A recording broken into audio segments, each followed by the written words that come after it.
The bill is a narrowed version of one Fuller proposed earlier in the session, a bill to prohibit gender reassignment surgery for those under 18. The committee passed it 11-8. The Judiciary Committee has scheduled another 16 bills for hearing tomorrow. And staying at the Capitol, a Republican lawmaker presented a bill that would make it more difficult to request and receive absentee ballots here in Montana. It ran into a wall of opposition at its first committee hearing today. Representative Lola Sheldon Galloway of Great Falls said she submitted the bill at the request of constituents. They believe the current system can lead to ballots being sent to homes where the voter no longer lives, creating opportunities for voter fraud. The bill would not allow people to be on a county list to receive a mail ballot every election. Instead, they would have to apply in person for an absentee ballot every election. And the system we have here in Montana really isn't broken in terms of voter fraud. There's no widespread cases of voter fraud. There's not really an issue. So don't spend time fixing something that's not broken. And in our opinion, this is just another attempt at voter suppression. And the committee took no immediate action on that bill today. Moving now to the latest in coronavirus news, Jefferson County leaders implemented their own local mask mandate. The county health officer and health board chair made the announcement late Friday. They said they still believe protective measures like masking are needed, especially until more vulnerable people are vaccinated against COVID-19. They said they will keep reviewing new case numbers and vaccination data as they decide whether to continue these measures. Jefferson County did not have a local mask mandate before this, so when Governor Greg Gianforte lifted the statewide mandate earlier this month, businesses in the county could decide whether or not to require masks. Moving now to near the capital city, Lewis and Clark public health officials estimate around 13,000 people in the county qualify to receive their vaccine in Phase 1B, and they think around 60% of Phase 1B will have gotten at least their first dose by the end of the week. The numbers are based partially on doses administered and how fast vaccination spots fill up. Vaccine supply is still limited, but the Johnson & Johnson one-shot vaccine is likely to be approved in the coming weeks. With the possibility of more vaccines available, public health urges people not to wait or pass up on getting vaccinated. But I would really put it out there in these terms. I would say, no matter what vaccine you have access to, get it, because that's what we're trying to do. We are trying to get as many people vaccinated as possible. And county health officials hope to move into Phase 1C in the next 2 or 3 weeks, but their vaccine supply is dependent on distribution from the state and the state's supply. Switching gears now, a much warmer day across the region, but the winds were pretty intense at times. Let's check in with meteorologist Aaron Yost. Well, we definitely had a start to the work week today with all of that wind. A lot of areas seeing reduced visibilities due to blowing and drifting snow, all because of those windy conditions. And we will continue to see that persisting into the overnight hours tonight. This was a little bit earlier in the Great Falls area, of course, a few peaks of sunshine from time to time today. But the big story, all of those weather alerts covering the Treasure State. The purples, you're looking at winter weather advisories. The gold, that's of great importance. We've got that high wind warning, and we even have a red sliver up there in the northern Rocky Mountain front. That is a current blizzard warning that is in place into tomorrow morning. Now, with that said, we're going to hold on to these conditions a little bit longer, folks. As we head into the overnight hours, a cold front will plow through the region. That'll drop those snow levels down to valley floors for a lot of folks. I do think things are going to be pretty quiet for us, though, Wednesday and maybe early on Thursday. I've got the full forecast coming up. Thanks, Aaron. We'll check back in with you soon. Well, the owners of a local plumbing company are helping people in Texas recover from the recent winter storm there. Joe and Danielle Leanhard own Straight Flush Drain Solutions in Great Falls. They left Great Falls over the weekend and drove to Houston, Texas. They decided to make the trip after Joe received calls from family members in the Houston area asking him what to do about their plumbing problems caused by the storm. This is the first time that a natural disaster has happened where it's like, hey, we feel calls. Let's go help out and make the world a little bit of a better place and represent Great Falls and Cascade County and Montana. Now, he and his wife also plan to help out several people who live in his family member's neighborhood. Here in the Electric City, a Great Falls woman is asking for your help tonight, starting a nonprofit to help combat human trafficking.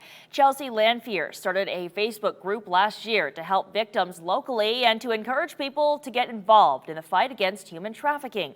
She's also held multiple walks to raise awareness about human trafficking. Now she's working with legislators to address her concerns, so she wants to raise money to start a nonprofit. What we're wanting to do here at Solid Ground is get more of a business front and have survivors of human trafficking come in, so that then we can get, their experiences with stuff. We can help them build a resume to try and give these women and men a second chance at life. And she plans to hold multiple fundraisers this year with the goal of raising $750 to cover the startup costs of a nonprofit. To find out how you can donate in the meantime, you can check out this story on our websites. And sticking close to home, one local Native American tribe has a new service to help tribal members get where they need to go. The Little Shell Chippewa tribe in Great Falls has a van to take tribal members to places in and around Great Falls. Now, there is a set schedule on Mondays and Thursdays. And on Tuesdays, the van can take you wherever you need to go and then bring you right back. Each Wednesday, the van will go to one of 4 locations, those being Shoto, Browning, Rocky Boy, and the VA Clinic in Helena. We wanted to be able to provide our members with access to needs and critical services, and to participate in the community, strengthen our Native community and make valuable contributions to the community. We, of course, have more information like the service's full schedule or how to find out more about scheduling a ride on our websites. A new display at Great Falls International Airport highlights some of the challenges faced by the Corps of Discovery. I'm Tim McGonigal with the story coming up. Imagine the MTN 10 o'clock news. And welcome back. Well, visitors in and out of Great Falls International Airport can learn more about one of America's most famous expeditions. A ribbon-cutting ceremony was held earlier today on the Lewis and Clark Foundation's Discovery display. MTN's Tim McGonigal was on hand for the festivities. 1, 2, 3. All right. The new exhibit highlights some of the challenges the Corps of Discovery faced during its time in the Great Falls area in the summer of 1805. As people get off the plane, it's one of the first things they'll see. It's like their first impression, one of their first impressions of the Great Falls community. And they'll get to see our Lewis and Clark history and appreciate that and understand that. And we hope that it'll point them to the Interpretive Center as well. The exhibit cost about $70,000 and took several years to complete. It was made possible by financial support of a number of sponsors. The display caters to all ages and captures the essence of the Corps of Discovery's rigorous portage around the Great Falls, one of the most demanding legs of the journey, which took nearly 2 weeks. What we have is a dugout canoe. Little kids can climb in that, and also have a teepee that small children can climb in that and play around, and a campfire ring. The murals on the wall give people a chance to read a little bit about, just a few snippets about Lewis and Clark and their time in the Great Falls area, what they did and what happened here. And then also we have a display case that has artifacts, replicas of items that they had on the expedition, and then some flip-up panels that talk about 6 of the members of the Corps, and just a couple sentences of who they were and why they were important. Although the exhibit is in a secured portion of the airport, it's visible through large glass windows in the second-floor lobby. In Great Falls, Tim McGonigal, MTN News. Thanks, Tim. Well, it's already been a time for parents to start thinking about summer camps for their kids, and the Montana Learning Center recently opened their camp registration and hope to provide unforgettable camp opportunities for young scientists around the state. MTN's John Riley has more. In 2020, summer camps provided much-needed social interaction for kids and a reprieve for families. It's huge. I mean, just the social and emotional aspect alone is huge.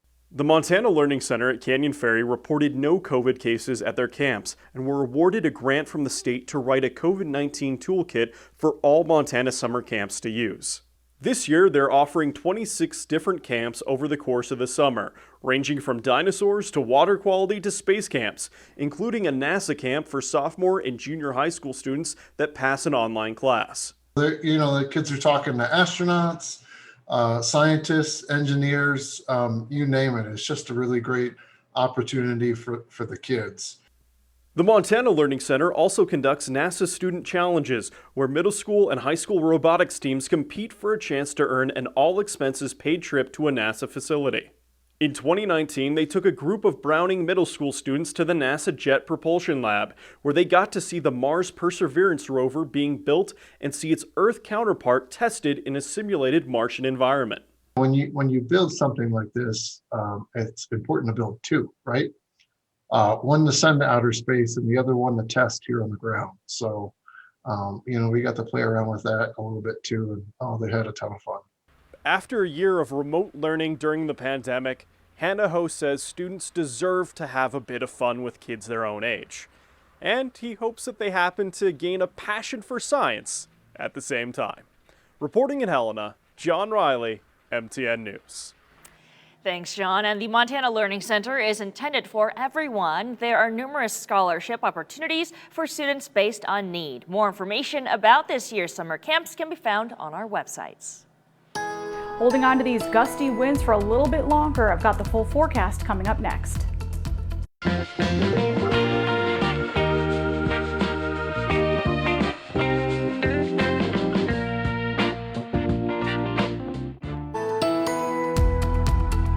Welcome back. A lot of us dealing with some very gusty conditions out there today. Peak wind gust at the Great Falls Airport, 63 miles per hour. A little lower than that for Helena, 43 mile per hour wind gust. But boy, it was cranking earlier today still for a lot of folks out there.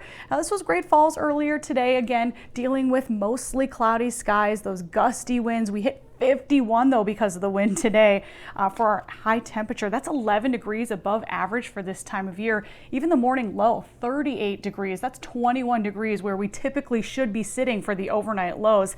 Helena earlier today seeing some spits there on the camera lens.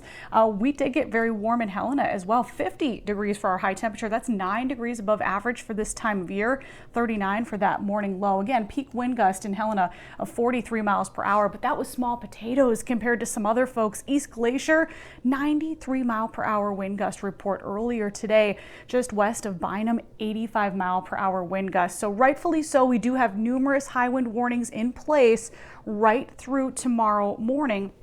Now this one is for Cascade, Choteau, Fergus, and Judith Basin counties. Those until 5 a.m. on Tuesday. All the other ones here set to expire here in just a little bit. But things are going to stay very gusty again into the overnight hours. Now those lows tonight going to be dropping into the 20s to low 30s. A little bit of snow will be possible as we move into the next 24 hours. Notice how this system and associated cold front move through. A little bit of green out there ahead of that cold front indicating some rain. Now before we see that switch over in northeast Montana, there will be a brief time frame where a rain-snow mix is very possible. We could even see some freezing drizzle as well. So we do have that blizzard warning continuing as we head into tomorrow morning above 4,500 feet, including Logan Pass for those whiteout conditions. And then a little bit further to the south, we do have numerous winter weather advisories in place. Now, a lot of these, not necessarily for a lot of accumulating snow, valleys generally less than an inch, but the wind blowing that around is going to create some issues as far as travel is concerned. Now again, that freezing drizzle potential in northeast Montana, that's another reason we could see that winter weather advisory in place there starting at midnight tonight for northeast Montana.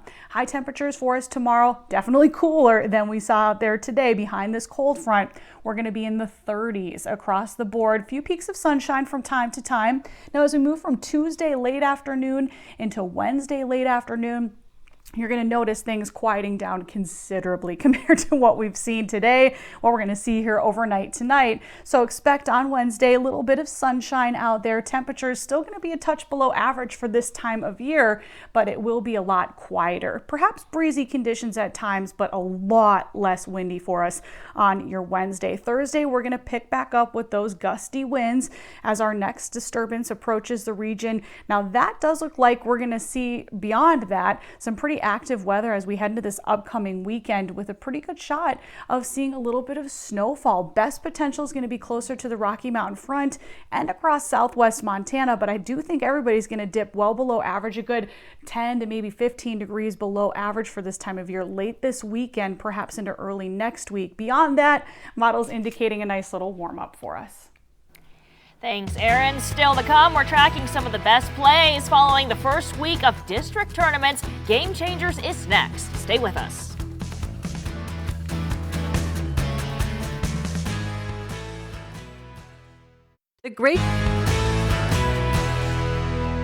And welcome back. Well, the number of teams still playing gets smaller and smaller every week as we dive further into the postseason. MTN's Tom Wiley counts down the top moments from the first week of district tournaments in another edition of MTN Game Changers.